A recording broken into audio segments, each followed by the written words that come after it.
ago, it was reported that Snoop Dogg now owns Death Row Records. Mm-hmm. And I was doing a little research on it, and it looks like he owns the brand, but not the music, not the catalog, not the Tupac songs, not his songs, not Dre's songs. Oh, okay. I thought he bought it all. He definitely didn't buy it all, Mm-hmm. but I think that's the goal. I think that's the plan. That's the goal. What do you think of Snoop Dogg on this venture to, I guess, fully acquire Death Row Records? Well, I mean, if he owned the brand, he definitely can do what he want to do over there as far as music and merchandise and all that sort of thing. I'm gonna be honest with you. When I first heard about it, I was cool with that. I was like, man, that's what's up. Why not? I mean, he helped build the brand from scratch. You know what I mean? So why not Snoop? Why not Dre? Why not the West Coast? You know what I mean? So I was all for it, just to be honest with you. I'd rather see him. I mean, who else? I mean, if you be honest with you, him or Pac, and Pac gone. You know what I mean? Dre got his own dynamic, aftermath, you know what I mean? Who else, man? You know what I mean? So I kind of smiled when I heard that he did that.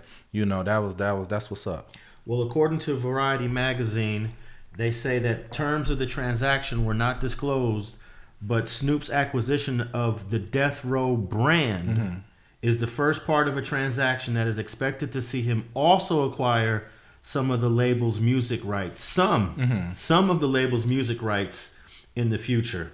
So that right there pretty much tells you that it's the name, it's the brand. He now can put Death Row on a shirt and sell it, or put some new artists out and make money off of it. Or as you were showing me, there's a beer now with the Death Row label on it. But in terms of the catalog, he does not have that yet.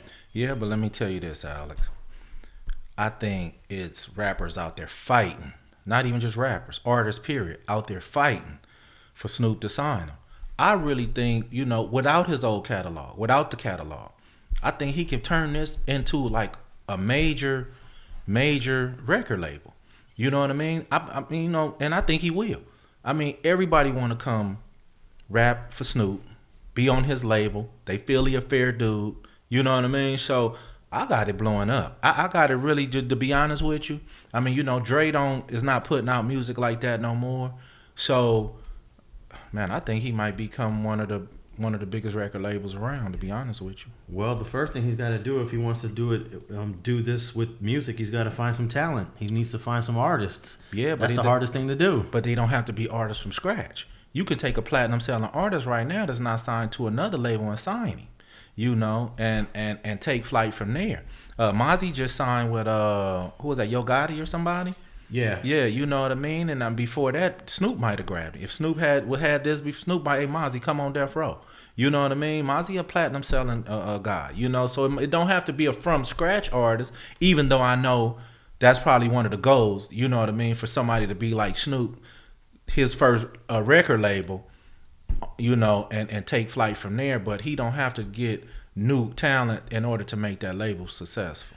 Well, yeah, I hope that he does sign some artists. I want to see Death Row Records try to reach the pinnacle that it did in the 1990s when they had Pac, Snoop, Dre, and then there was a lot of other artists that they didn't really push as hard, like Lady of Rage, OFTB. Yeah, you had Eastwood over there. You had Crooked Eye over there. You had some guys over there. You had Danny Boy and all them over there. And like you say, everybody wasn't pushed like that. Now, you told a story on your YouTube channel recently of trying to get some of the homies from the neighborhood over there and see if they can, get a little something popping over there. No doubt. Whatever happened with those guys? Well, Infrared has his own. He's out there. His music is on all platforms. Big Tup, his music is on all platforms, but he's, Tup not rapping like he used to. He not putting out, music like he used to. And then Too Swift, he just got back home. Too Swift is in the studio actually right now. Too Swift just sent me a song the other day, man. He's still hard, you know what I mean? And but at the same time, the guys started to get up in age. The window for opportunity is only, they want these young guys now, But Infrared, which is DJ Quick's nephew, he's doing this thing, man. He's touring. He's doing good. But you were trying to push them back in the 90s, right? Before. Oh, no doubt. I took them up to Death Row. They did a nice couple hits for Suge, man. I told the story about how I took him up there and we got to the studio and I think Hutch was producing something. So Suge say, F, I'm gonna put the beat on. They got 30 minutes to write their verse. And I was like, damn, I don't know if they can do, to myself, I'm like, damn, I don't know if they can get that done like that. Man, they handled that, man. You know what I mean? And Suge loved the song, and we went on to one of his family members' birthday party. He said, look, this is what I'm going to do. I'm going to slide it in between a couple Death Row hits and see, if the crowd still stayed bumping it. Man, they played that song. It was people dancing on chairs, man. I'm talking about it was a hit. And it just, we never got a chance. And when we sit down in the office and Suge asked me what did I want, like I said, at the time I wasn't a manager. I wasn't really in the music game. I told him I just wanted the little homies to be, and a bunch of come to him, pull up on me, hey, FG, let me get to him. You know what I mean, man? You got too much stuff you doing. You got the club, you doing this and that. Let me get him. I take care of him. You know what I mean? But I want to just make sure like I told Suge at the desk, man, I just wanted to make sure the little homies get and these is Paru homies. It's no reason they shouldn't at least get a shot on your label if they got the talent. That's my whole thing. I'm not just because they homies. No, these dudes had the talent. You know what I mean? So, but it was a lot going on at the time. Like you said, they had platinum selling artists, and it was on the back end of the Death Row era. So, like I told Suge, I want that song of you, man. I don't know. I know you got to put up something because it was never published or nothing. So, he got it somewhere, man. Well, I don't know if you ever been able to get that music. Right.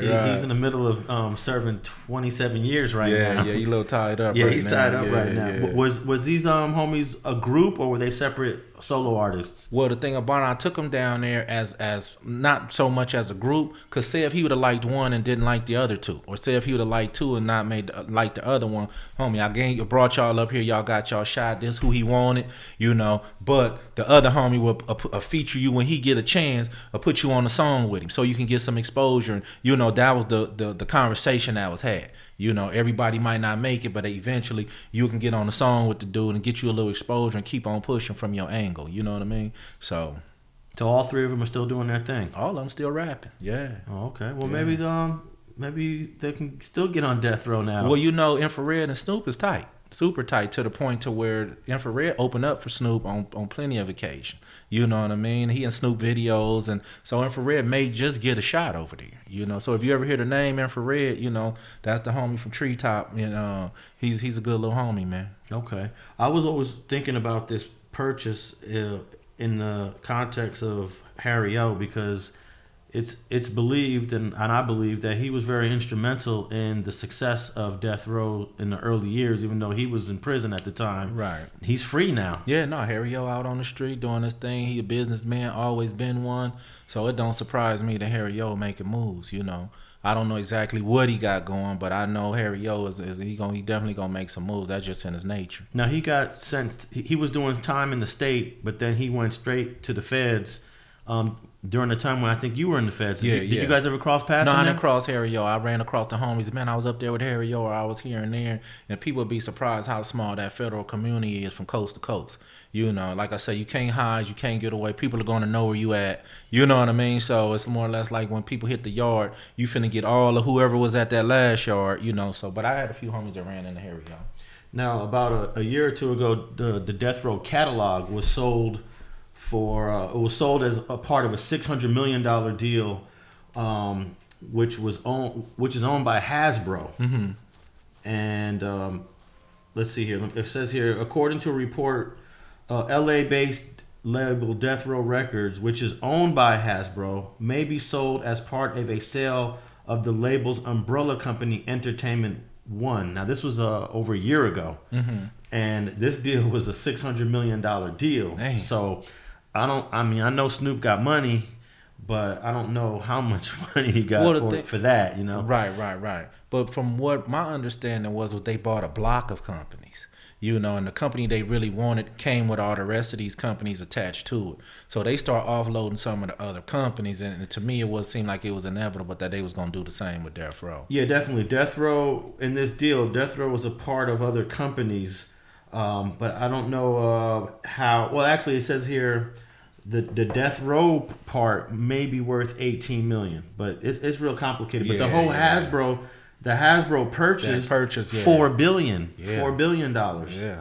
So I don't know the fate of the music catalog. I'm sure Snoop just wants to just give me the music, just give me those albums. Oh, no doubt. Yeah. I mean, and rightfully so. I mean, I'm sure he won, and he probably eventually get them. It's probably just a process that they got to go through. Now, and my thinking, since Harry O came home, I'm thinking Harry O is hollering at Snoop saying, "Let's do this." Like I feel like he's the man behind the scenes that's trying to make all this happen. But in all these articles, there's no Harry O mentioned. Yeah. there's none of that mentioned. But I just got a feeling that Harry O maybe have his hand in this. Thanks for watching this video clip of Streets and Scholars podcast with Alex Alonso and FG. If you want to listen to the entire episode, go to your favorite podcast platform and type in Streets and Scholars. But we're available on Apple Podcasts, Google Play, and Spotify. And thanks for listening to another episode of Streets and Scholars.